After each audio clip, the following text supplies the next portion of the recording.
سر ہم جب آخر الزماں کے بارے میں بات کرتے ہیں تو ایک شخصیت کا نام آتا ہے کہ جس کی طرف رسول خدا صلی اللہ علیہ وسلم نے اشارہ فرمایا اور کہا کہ میری اولاد میں سے مہدی آئیں گے. ہاں.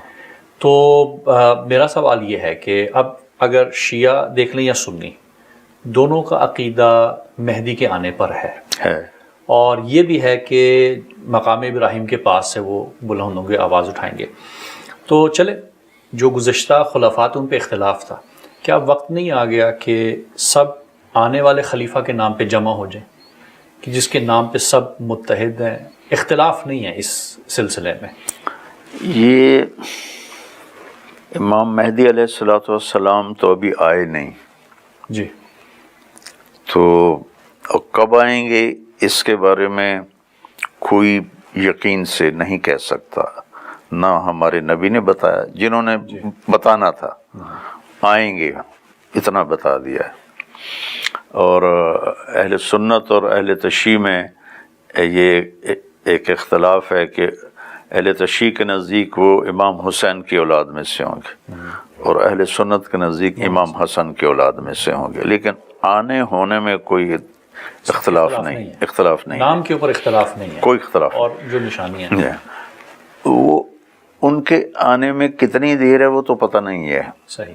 مسئلہ اب جو بگڑا ہوا ہے اس کو کیسے ٹھیک کرنا ہے، اس میں ہر شخص کو اپنی ذات کو دیکھنا پڑے گا کہ میں اپنے اندر سے تجھے کیوں فکر ہے اے گل دلے صد چاک بلبل کی، تو اپنے پیرہن کے چاک تو پہلے رفو کر لے. یہ ہے وفی انفسکم افلا تبصرون. مجھے نہیں پتا کہ اقبال رحمہ اللہ نے اس آیت سے یہ شعر لیا، لیکن اس شعر کو میں اس آیت سے جوڑتا ہوں کہ اپنے آپ میں غور کیا کرو، کیوں اوروں کے پیچھے پڑتے ہو. اچھا، اصل میں سوال کرنے کا مقصد یہ تھا کہ ہم جب یہودیت کی تاریخ پڑھتے ہیں اور ابھی جو کچھ غزہ فلسطین میں سلسلہ چل رہا ہے، تو یہودیت میں بچوں کو شروع سے ہی آنے والے مسیح یا جو ان کا آپ کہیں کہ مسیحا ہے، دجال ہے، اس کی تربیت ابھی سے دے رہے ہیں. یعنی گن کی ٹریننگ دیتے ہیں، سب کچھ ہوتا ہے اور آنے والے کی تیاری کی جا رہی ہے. تو کیا عالم اسلام جو اس وقت پس رہا ہے، سوال اصل میں اس تناظر میں تھا کہ اب ہمارے لیے وقت نہیں آگے کہ ہم بھی جس کے بارے میں خوشخبری دی گئی کہ آئے گا اور پوری دنیا میں عدل و انصاف اور پھر حضرت عیسیٰ بھی تشریف لائیں گے، تو اس کے لیے تیاری ابھی سے مدارس میں یا ہم یونیورسٹیز میں شروع کریں؟ دیکھو نقوی صاحب، اس کی جو تیاری ہے نا جی، وہ ہیں غیر مسلم. ان کے سامنے اب کوئی لائحہ عمل کوئی نہیں. کتابیں ان کی تبدیل ہو گئی ہیں جی اور ان کے چرچ کہاں سے کہاں پہنچ گئے ہیں. ہمارے سامنے قرآن موجود ہے اور شریعت موجود ہے. تو ہماری تیاری یہ ہے کہ ہر مرد، عورت، جوان، بوڑھا، بچہ، بچی اپنے آپ کو نبی کی سیرت میں ڈھالے. اور ہماری عورتوں کے سامنے سیدہ فاطمہ ہوں، ہماری عورتوں کے سامنے آج کے جو بالکل مادر پدر آزاد عورتیں ہیں وہ نہ ہوں.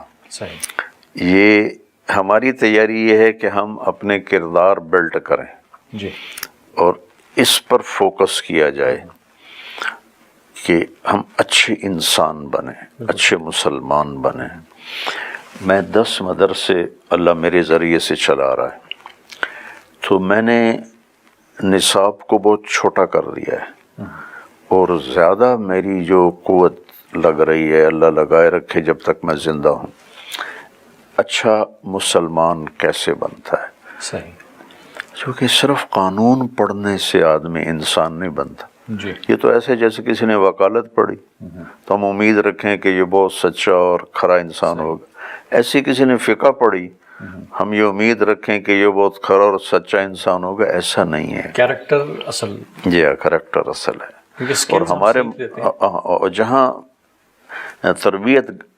تربیت کرنے کے لیے جو اس وقت پاکستان میں 3 بڑے کام ہیں. قدیم ترین کام ہے خانقاہیں، جس میں اب کچھ لوگ ڈیووٹ ہوتے تھے اور اللہ ان کے ذریعے سے تربیت اور اصلاح کا سلسلہ جاری ہوتا تھا. اور دوسرا اس کے بعد ہے مدارس. دینی مدارس، جی جی دینی مدارس میں تربیت ہوتی تھی. اس کے بعد ہے تبلیغ کا کام. یہ بعد میں شروع ہوا نا، 1926 میں شروع ہوا، تو یہ سب سے جی جی نیا کام ہے. مدارس خانقاہیں بہت پرانا سلسلہ چل رہا ہے، سب میں ضعف آ چکا ہے. جیسے بڑھاپا ہوتا ہے نا، جی تو ہر عضو کمزور ہو جاتا ہے، صحیح. سارے اعضاء کمزور ہو جاتے ہیں نا. تو ایسے ہی دین اس امت پہ بڑھاپا آیا ہوا ہے. تو اس کے سارے جو جتنے بھی ہیں اس کے کام، دنیا کے ہوں یا دین کے ہوں، جی وہ ضعف کا شکار ہے، بڑھاپے کا شکار ہے. پچھلے 700 سال سے کوئی قوم نئی مسلمان نہیں ہوئی. جی آخری قوم ایز این قوم جو مسلمان ہوئے، مغل چنگیز خان کی اولاد. صحیح.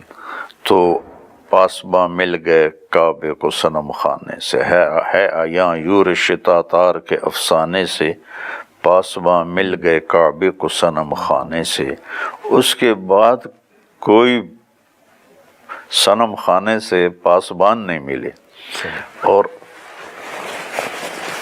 پانی ٹھنڈا ہونے کا ایک طریقہ، گرم کرنے کا ایک طریقہ، سردیاں آج کل جی گیزر کا گرم پانی اس میں ڈالتے ہیں تو وہ ٹھنڈا بھی گرم ہو جاتا ہے. اس کا اصل علاج اس وقت یہ ہے، جو میں سمجھاؤں تاریخ پڑھ کے، اللہ کسی نئی قوم کو ہدایت دے گا اور وہ پورے جوش کے ساتھ آئیں گے، اور ہم جو بوڑھی قوم ہیں وہ ہمیں بھی گرما دیں گے. صحیح. یہ جو مسلمان ہیں ان سے کوئی امید نہیں. صحیح. اچھا، آپ نے ذکر، کیونکہ شخصیات کے ذکر چل رہا تھا شروع سے، آپ نے پھر ایک اور نام لے لیا حضرت فاطمہ کا. تو آئے مودت میں، کیونکہ خلیل جو آپ نے کہا کہ بیٹھے ہوں سب تو نکل کے سامنے جا کے بیٹھ جاؤ، یہ خلیل ہے.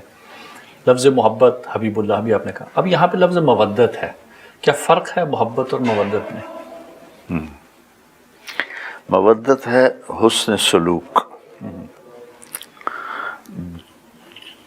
مودت کا مطلب یہ ہے کہ تمہارا جی چاہے یا نہ چاہے، تم نے حسن سلوک کرنا ہے میرے ساتھ، میرے اہل بیت کے ساتھ. جی. اور محبت اندر کی کیفیت ہے.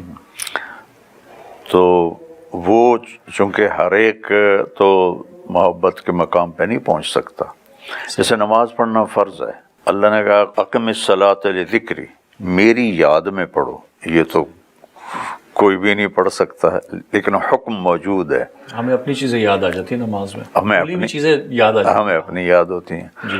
تو چونکہ ہمیں اقیم الصلاۃ بھی موجود ہے صحیح. کہ نماز پڑھو، تو اس کا مطلب ہے ہمارے جیسوں کی نماز بھی قبول ہو جائے